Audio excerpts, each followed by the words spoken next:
¿Qué tal, amigas, amigos? Hoy vamos a hablar sobre los samaritanos, un grupo al que los judíos no aceptaban de ninguna manera y al que Cristo se acercó e incluso en algún momento a alguno de ellos Cristo lo llegó a poner como modelo. Pero, ¿cómo surgió esta enemistad entre los judíos y los samaritanos? Vamos a tratar de hablar de lo más importante. Tú recordarás que el pueblo de Israel sobre todo fue creciendo a raíz de los 12 hijos de Jacob. Cada uno de estos 12 hijos formó una familia que en la Biblia se consideran tribus, es decir, los grupos que surgieron de cada una de de estos 12 hijos fueron las 12 tribus de Israel, que iban creciendo muy unidas entre sí. Cuando llegaron al final del desierto, cruzaron el río Jordán y comenzaron a conquistar la tierra prometida, pues tuvieron la idea de dividirse aquella tierra. No podían estar todos juntos, sino que cada tribu decidió tener un lugar propio.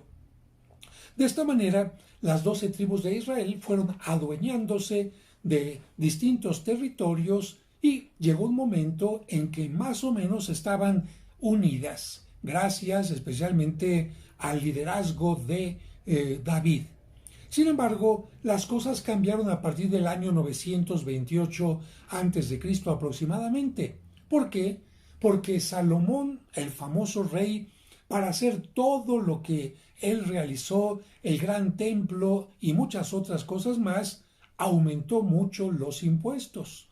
Esto ocasionó que los israelitas estuvieran muy molestos y cuando llegó al trono el hijo de Salomón, Roboam, él tenía la opción de preguntarles a los ancianos, a los sabios o a los jóvenes qué hacía. Y lamentablemente Roboam no siguió el consejo de los ancianos, sino el de los jóvenes que le dijeron, ¿sabes qué? Pon en su lugar a todos los del pueblo, auméntales los impuestos. ¿Y qué ocasionó? Esto ocasionó que 10 de las 12 tribus le hayan dicho a Roboam, ¿sabes qué? No te vamos a seguir y nos vamos a separar. Y solamente 2 tribus de las famosas 12 tribus de Israel siguieron fieles a Roboam. De esta manera, lo que conocemos ahora como el territorio de Tierra Santa, concretamente Israel o Cisjordania, bueno, quedó dividido en 2 partes. En la parte del norte se recibió el nombre de Reino del Norte y estuvo constituido por 12 tribus. ¿Cuáles fueron estas tribus? La de Zabulón, Isaacar, Aser, Neftalí, Dan, Manasés, Efraín, Rubén, Simeón y Gad. Fíjate, al norte, Reino del Norte, recibió el nombre también de Israel y en este caso estuvo gobernado por Jeroboam. En cambio, en la parte del sur está el reino del sur o el reino de Judá, estuvo gobernado por Roboam y solamente estuvo constituido por 2 de las tribus que fueron la tribu de Benjamín y la tribu de Judá, por lo que se les empezó a llamar a estos de esta sección, de esta parte, judíos. El norte tuvo como capital Samaria, y aquí empezamos ya a decir Samaria, samaritanos, y el sur tuvo como capital Jerusalén, con el gran templo que había mandado construir Salomón, sobre el lugar donde Abraham estuvo a punto de sacrificar a Isaac. Por eso Jerusalén era considerada una gran ciudad santa. Pero ya desde aquí hubo problemas. ¿Por qué? Porque los del reino del norte dijeron, ah, caray, pues como que sí tenemos que ir a Jerusalén a rendir culto, pero es que si vamos a Jerusalén, a la gran capital, al lugar sagrado, estaríamos como fomentando el apoyo al reino del sur y no queremos hacer esto. Entonces, ¿qué sucedió? Que desde aquí empezaron a tener diferencia en sus cultos. Las tribus del sur siguieron sin ningún problema rindiendo culto a Dios en Jerusalén, pero las tribus del norte, el reino de Israel del norte, comenzó a rendir culto a Dios en Betel y en Dan.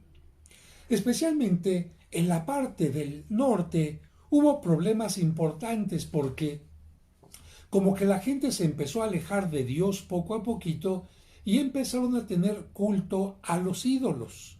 De tal manera que la palabra Betel incluso puede ser considerada como lugar de culto a los ídolos. El reino del norte duró más o menos 200 años, un poquito más, hasta que entre los años 721 y 722, por supuesto, antes de Cristo, el rey asirio Salmanásar lo derrotó y llevó a los cautivos ¿a dónde? A Asiria. Y bueno, aquí no está el problema, sino que el problema es que este rey Salmanásar dijo: quiero poblar esta región de la que he sacado a los israelitas con gente de de otros lugares, no judíos evidentemente, no descendientes de Abraham y de Isaac y de Jacob, y entonces envió a esta zona del norte a gente de Cuta, de Aba, de Hamat y de Sefarbaim, como lo vemos en el segundo libro de Reyes, capítulo 17 al 24, y en Esdras, capítulo 4, del versículo del 2 al 11.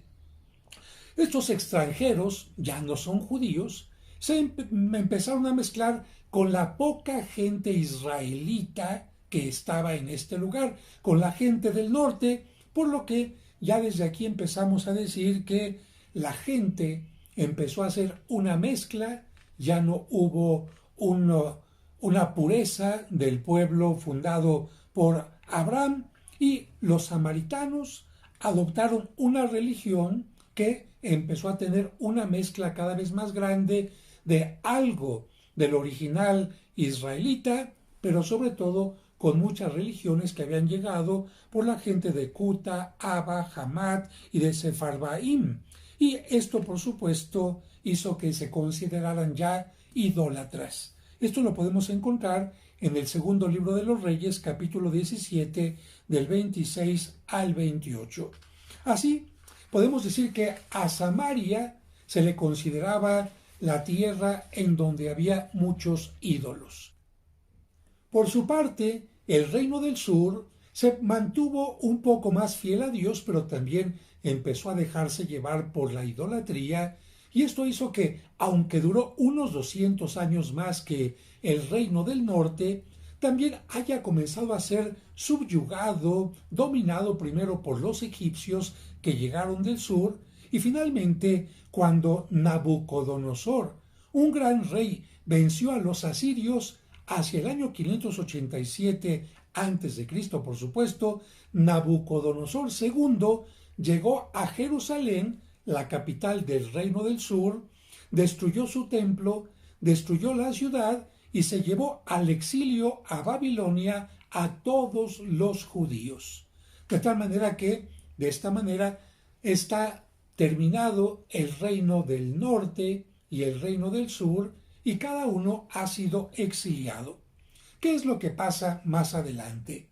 Cuando termina el exilio, y esto es porque un rey persa, el rey Ciro, se pone más fuerte que todos los babilonios, llega, gobierna toda esta región que había sido dominada por Nabucodonosor y les permite a los judíos que regresen a sus tierras. Les dice: yo no los traje cautivos, pueden regresar a su tierra, les da incluso algunos bienes para que puedan hacerlo, y esto se da hacia el año 538 a.C., como estamos mencionándolo siempre. Cuando regresan ya de Babilonia, los que se han tratado de mantener puros, ¿qué es lo que hacen? ¿Nos vamos a quedar en la región del norte? No, porque esa región está contaminada. Allá hay gente que es cierto, tuvo un origen judío, pero ya se mezcló. Así que vamos a llegar a la gran ciudad de Jerusalén. Así que todos los exiliados regresan a Jerusalén y comienzan a reconstruir las murallas y comienzan a reconstruir también el templo. Y esto lo van a hacer especialmente bajo la guía de Nehemías y bajo la guía también de Esdras. Sin embargo, fíjate, Mientras este grupo estaba intentando reconstruir Jerusalén, ¿qué es lo que estaba pasando en el norte con los samaritanos? Dijeron, hay que hacer todo lo posible para que no vuelvan a restaurar la ciudad de Jerusalén ni su templo. Esto lo encontramos en Nehemías capítulo 6, versículo del 1 al 14. Estos grupos de los samaritanos construyeron su templo en el monte Gerizim, donde supuestamente Moisés había señalado el lugar para adorar a Dios y nombraron a un sumo sacerdote. Es decir, los samaritanos les dijeron a los judíos de Jerusalén, no necesitamos de Jerusalén, ni de la ciudad, ni del templo, ni ¿qué creen? Tampoco de un sumo sacerdote que se había nombrado desde tiempo de Moisés, porque nosotros ya nombramos a nuestro propio sumo sacerdote. Esto hizo que ya hubiera más distancia. Y si en Jerusalén alguna persona era, vamos a decir, juzgada por ir en contra de la ley, por haber cometido algún delito, por no seguir las leyes de Moisés, ¿sabes qué hacía?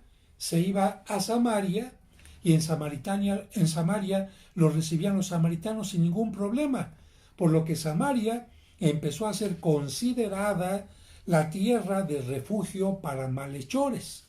Esto lo encontramos en el libro de Josué, capítulo 20, versículos del 7 al 21 y del 21 al 21.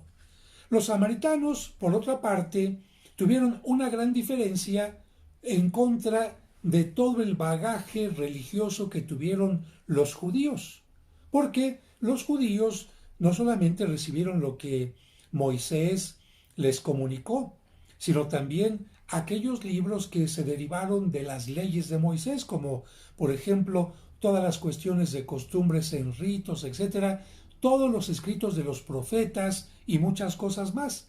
En cambio, los samaritanos solamente aceptaron los 5 libros de Moisés, únicamente.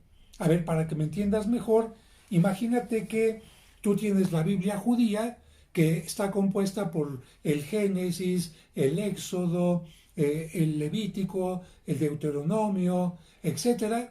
Y solamente esos libros los aceptas y todos los demás libros que escribieron los profetas los desechas. Los libros sapiensales los desechas. Bueno, esto hizo por lo tanto que los judíos dijeran, los samaritanos tienen una religión a modo y únicamente han tomado lo que les conviene. Y finalmente podemos decir que esto hizo que tradiciones samaritanas y tradiciones judías fueran totalmente distintas.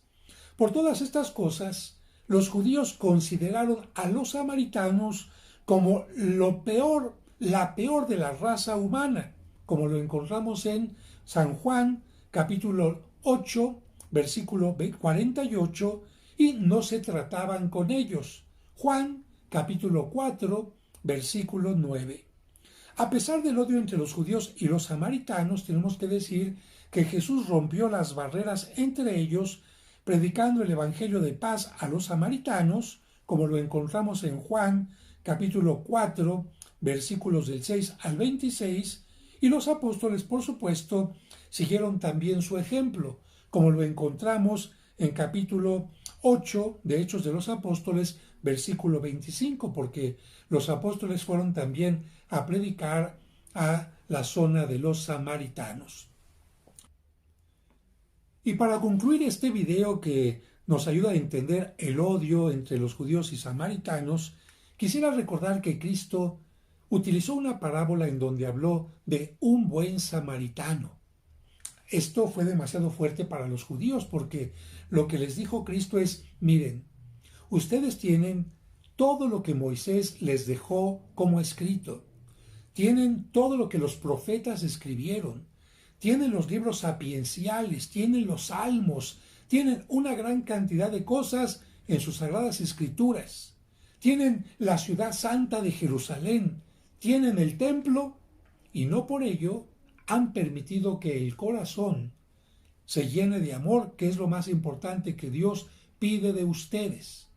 Por eso Jesucristo en aquella parábola habla de un hombre que ha sido asaltado, que ha sido violentado, que ha sido herido, y mientras un sacerdote judío y un levita judío pasan y no le hacen caso, porque cómo van a mancharse con la sangre de aquel humano, porque tocar la sangre de un herido para ellos era algo impuro, pasa un samaritano y lleno de compasión, sin ni siquiera preguntarle al herido, ¿eres samaritano, eres judío? Simplemente por misericordia se acerca y le ayuda. Con lo que Cristo nos enseña, señores, no importa si eres de Samaria, si eres de Jerusalén, lo que importa es si Dios habita en ti a través de el amor. Y por otra parte, recordar que aunque Cristo, que vivía en la zona, cuando él ya vivía en Nazaret, la situación de divisiones había cambiado en cuanto a tribus de Israel, Jesucristo vivía en la zona de Galilea, pero para ir a Jerusalén tenía que pasar por alguna zona habitada por los samaritanos. Y lo que Jesucristo podía hacer era tratar de eludir esta zona tomando otro camino, pero Jesucristo no lo hizo. Jesucristo decidió pasar por el lugar de los samaritanos porque él no los consideraba apestados o enemigos y él los consideraba también dignos de escuchar la palabra de Dios. Por eso, el Evangelio de San Juan nos recuerda que en una ocasión Jesucristo pasa y se sienta junto a un pozo que había utilizado Jacob, a donde se acerca una samaritana.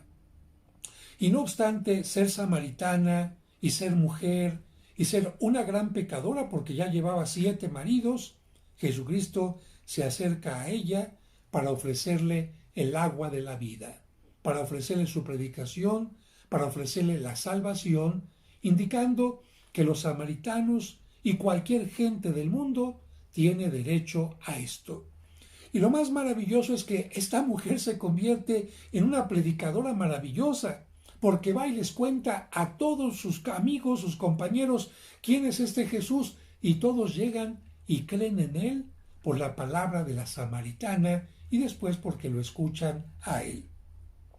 Ojalá que, entendiendo esto, entendamos también que no tenemos por qué tener rencillas y luchas con gente que quizás piensa distinto que nosotros, pero lleva el mismo amor de Dios en su corazón que le acerca precisamente a Cristo y a Dios Padre. Si te gustó este video, dale like y si no estás suscrito, recuerda que te puedes suscribir en la parte aquí abajo donde estás viendo este video, donde te dice la opción suscribirte para que te llegue en forma automática. Seguiremos en comunicación a través de este medio. Que Dios los bendiga y a cuidar su salud corporal y espiritual.